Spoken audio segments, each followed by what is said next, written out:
আবার চলে আসলাম আজকে একটা নতুন রেসিপি নিয়ে। রেসিপিটা হচ্ছে ডিম কড়াইশুঁটির ভাপা। তো এটা বানাতে লাগছে কি কি দেখো। এখানে আমি 1 বাটি কড়াইশুঁটি নিয়েছি, আর এটা পেস্ট করতে নিয়েছি আমি 2টো কাঁচা লঙ্কা আর 1 টুকরো আদা, এটা পেস্ট করব। আর নিয়েছি 6টা ডিম, অর্ধেক টমেটো, 2.5টা পেঁয়াজ আর 4টে কাঁচা লঙ্কা। আর কমন মশলা আদা রসুন বাটা তো আমার থাকেই, যে রয়েছে, আর নুন হলুদ জিরে ধনে মিষ্টি এগুলো তো আছেই। তো এবার কীভাবে বানাচ্ছি সেটাই তোমাদের সাথে আমি শেয়ার করছি।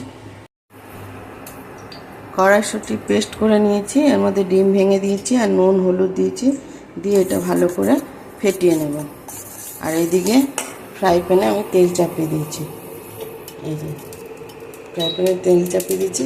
আজকে এইভাবে তেলের মধ্যে দিয়ে এটাকে অমলেট টাইপের ভাপিয়ে নেব, মানে আলাদা জলে ভাপাবো না।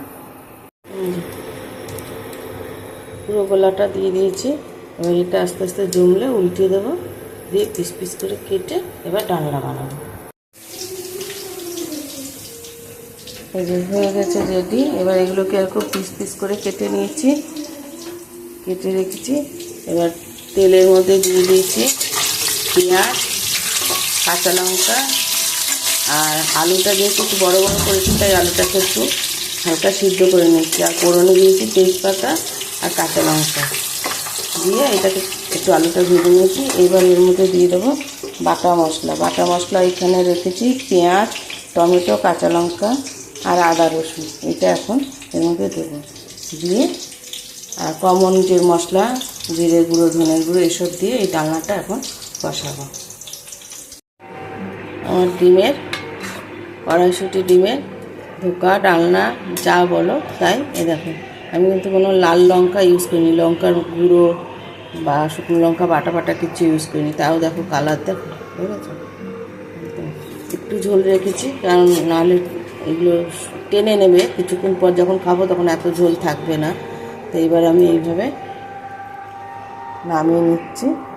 এই যে আমার দেখো পুরো লুকটা এরকম হয়েছে। গরম মশলা ঘি দেওয়া হয়ে গেছে আমার অলরেডি। তা তোমাদের ভালো লাগলে অবশ্যই রেসিপিটা করে খেয়ে দেখো, আশা করি ভালোই লাগবে। আর আমার এই ভিডিওটা ভালো লাগলে লাইক কমেন্ট শেয়ার করো আর সাবস্ক্রাইব করে রেখো আমার পরের ভিডিওগুলো দেখার জন্য।